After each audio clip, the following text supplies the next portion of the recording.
Today, I'm transforming this back bed, fixing some of my drip irrigation line that has some issues, and then planting up some of the most beautiful petunias that I've ever ordered online. And trust me, I was not expecting them to arrive like this. Beautiful, right? Stick around. I can't wait to show you what I have planned for this bed.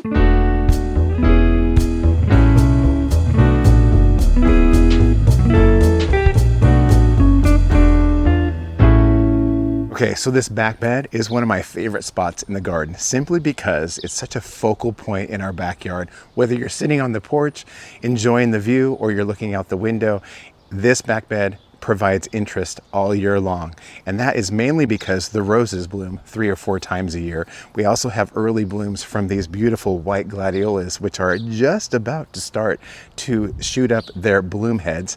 And then the annuals, which are really the stars of the show.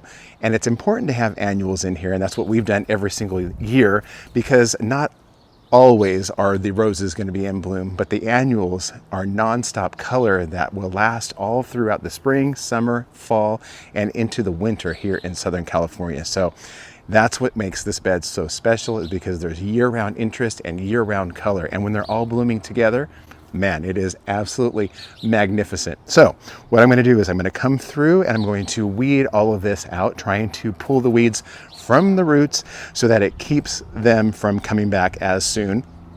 And I'm going to fix the drip irrigation line, which is really important. I have a valve over here that is broken. The top part of the valve is completely broken off. So when the water runs, it's like a geyser up this side of the fence here. And I have a valve here because sometimes we don't want this bed to water all the time. And so I'm just going to come in here, I'm going to snip that off and replace just this little section of the valve, so that it gives me the flexibility to either turn on or off the annuals in this bed. The roses and the boxwoods are not on drip because they're well established, and a little bit of a soak every week or so really does them well. But the annuals that I plant in here, they're going to need a little bit more water than the established plants that are already in this bed, because man, their roots don't go down as deep and they are prone to dry out a lot faster. So let's get that fixed first. I want to make sure that I fix all of the drip irrigation to each one of those plants, but I'll show you that in just a moment. So let's get to weeding this out and cleaning this up.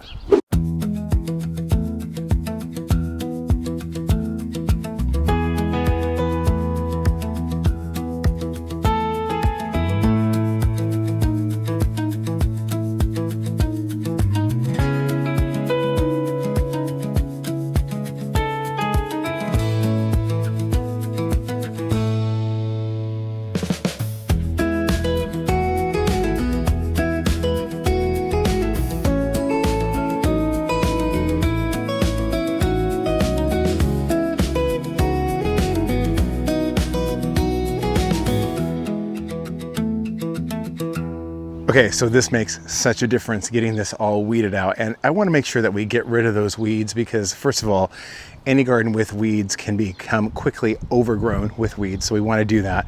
Also, when you're thinking of conserving water, you don't want the weeds to be taking up the water that the plants deserve to have, because that's what we want in our garden. Plus, it increases the airflow around the plants. So it's kind of like twofold. You know, it helps with retaining water so that it doesn't evaporate so quickly going straight to the weeds, and also that airflow is really important for any plant to really succeed in its spot. So I'm going to come through now and move on to the drip irrigation line. I kind of raked out the mulch that was already here before, and I wanted to do that because I wanted to see where my emitters are. This way, when I fix that valve that's having issues, then I'll be able to turn on the water and see if any of these emitters are clogged. Now, it's really important to have emitters to each one of those root balls. Sometimes people use just a large emitter system where it's a small emitter every 6 inches or so, but I don't really have that back here. I kind of place my annuals at various locations. It's not usually in a straight line, so I run an emitter to each one of the root balls to ensure that they have the water that they need to make it through a heat wave. I'm going to get that valve fixed first, and then I'll go through and get this all situated. I don't want to run the water right now with the valve broken because it's pretty much useless because I'm going to have a geyser over there and I won't be able to tell if these are getting flow or not until that gets fixed. So I want to start with that first. So let's do that.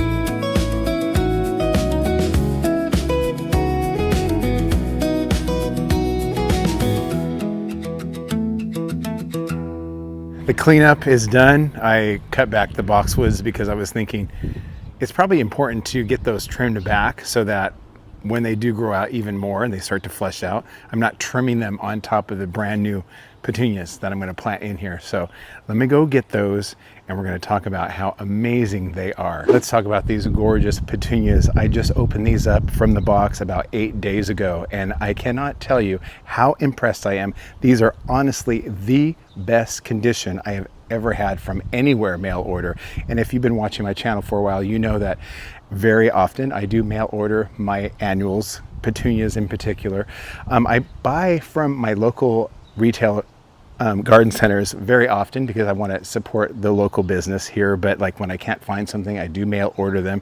And I've done it before in the past, and very typically when they come in, I typically let them grow out just a little bit because they will come rather small, and to get them acclimated to our climate, that's always a good idea. Give them a little bit of half dose of fertilizer and really get them set up for success.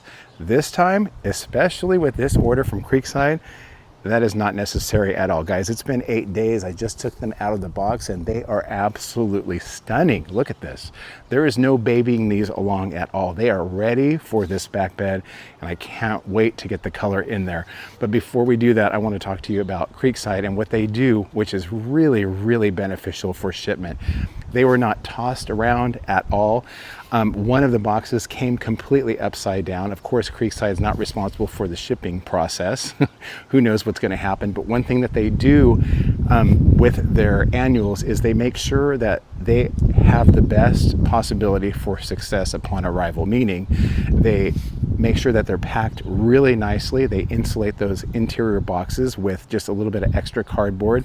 They also have a flute of paper that's around each one of these to kind of protect them as they are shipped. And then also with extra care, they also seal off the bottom. They put a staple in and they add a little bit of plastic around the bottom to hold the soil in, just in case if they turn upside down, all of the soil doesn't come chasing out and smashing the plant. And I think that level of care has really benefited these plants for sure, especially since one of the boxes came completely upside down. Guys, these are amazing.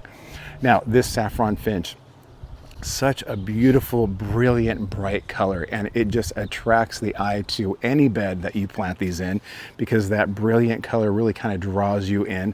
It just reflects the sunlight in a beautiful way. You have this gorgeous, deep, rich yellow throat that kind of fades to a like creamy color on the outside.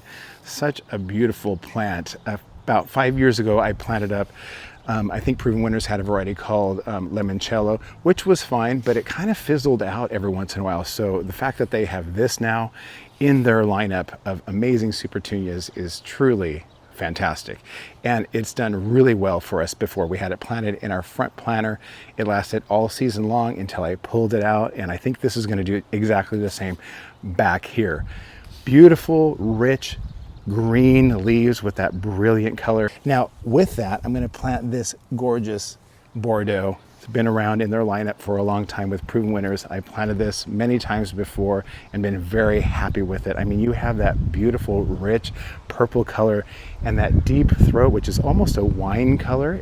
I love how you can kind of see the veining. It gives it a beautiful contrast. And on the very outside, it's almost like a pure lavender. So beautiful. And one of the reasons why I plant two contrasting colors together is they really heighten each other's color by kind of giving you visual interest that is amazing. They just make each other pop when you have a contrasting color in the same bed. I've done monoculture before where it's all one color, and that is absolutely beautiful. But I find if you plant two varieties that are similar in growth habit and different in color, it just really does create a stunning showcase. Now, if you put these together right here, you can kind of tell how pretty those are going to be together, and I think they're going to grow very well together. The foliage on the Bordeaux is just as green and beautiful as the Saffron Finch. I think it's going to be a perfect combination. So enough of me talking about how amazing these are. Let's get them in the ground. I'm going to situate them where I want them, and then I'm going to take my power planter auger and drill down just a little bit, pop them in, kind of like even out the soil just a little bit, and then I'm going to first of all, before I even out the soil, I'm going to amend them a little bit with a little bit of Biotone starter fertilizer, which is going to get them the nutrients, the starter nutrients that they need to create great root growth that will hopefully establish them to make sure that they can last through the spring, the summer, the fall, and even into the winter here. So I want to make sure I set them up for success. And I'm also going to fertilize, since I'm amending the soil anyway with that starter fertilizer, I'm going to take some rose tone fertilizer and feed my roses, and then also I'm going to feed the boxwoods with some plant tone, because spring is the time of year to set everything up for an amazing season of beauty. So let me do that right now, and we're going to get these planted, and I cannot wait to see what they look like when they're all on the ground and ready to go. Let's go.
Okay, I'm finally finished with this back bed, and doesn't it look really nice? It turned out terrific. I'm so excited. Now, in a couple of weeks, I'm going to have these beautiful roses blooming. I'm a little bit late on my roses because I took a while to get them trimmed back. But once they bloom, they are going to be really, really stunning. And they are going to look really, really nice with this beautiful blanket of petunias in the front. So let's talk about that for a second. What I've done is I planted 5 of the yellow petunias towards the back, and I have the Bordeaux in the front. And my idea is, since the eye is really drawn to yellow first, I wanted it to kind of be like the framework that will kind of nestle in the beautiful lavender and deep purple of the Bordeaux. You could have done it any way. I just didn't want the Bordeaux to get lost in the glory of the yellow. So I think that's really going to create a nice framework right there. And I ran that drip irrigation line to each and every one of those root balls, making sure that they were running correctly, making sure that I didn't have any kind of clogged emitters on there, because when it gets hot back here, they're going to really need to have that drip irrigation to sustain them through those hot summer months. Next, I came in and I put the mulch down, a fresh layer. And guys, don't you agree? It looks so finished when you put down a layer of mulch. It serves really, in my mind, two purposes. One, it really does beautify the area by really accentuating the beautiful green foliage and the beautiful blooms. And two, most importantly, it suppresses the weeds. In years prior to last year, we really struggled with this back bed getting full of weeds, because before about 3 or 4 years ago, it was just part of the grass. And so we've really been struggling keeping the weeds out of here, because the grass continually wants to return, especially this Bermuda grass that we have. It wants to kind of creep its way through here and kind of fill in. Here in Southern California, we have no problem growing that type of grass. It's considered a weed when it encroaches into your garden. So ever since we've put the mulch down, I mean, I had weeds in here that were not too difficult to take out, but it would have been 10 times worse if I didn't put the mulch down last year. And so really it does serve two purposes, and I can think of a third one right now. It really does keep the moisture in the ground so it doesn't dry out as fast as it would if it were just bare soil. So beautiful petunias. I love those two colors together, and I'm curious, which one is your favorite? Are you more drawn towards the Saffron Finch, which is the yellow, or the beautiful purple and deep, rich kind of wine color Bordeaux in the kind of front part of the flower bed? I love both, especially both together. Why don't you leave me a comment down below and let me know what you think. Until next time, everybody, we hope you enjoyed today's video, and I can't wait to show you in about 4 to 6 weeks what these look like as they kind of encroach and fill in this whole area. I'm sure they're going to look beautiful. Until then, take care, everybody, and we'll see you in the next video. Bye now.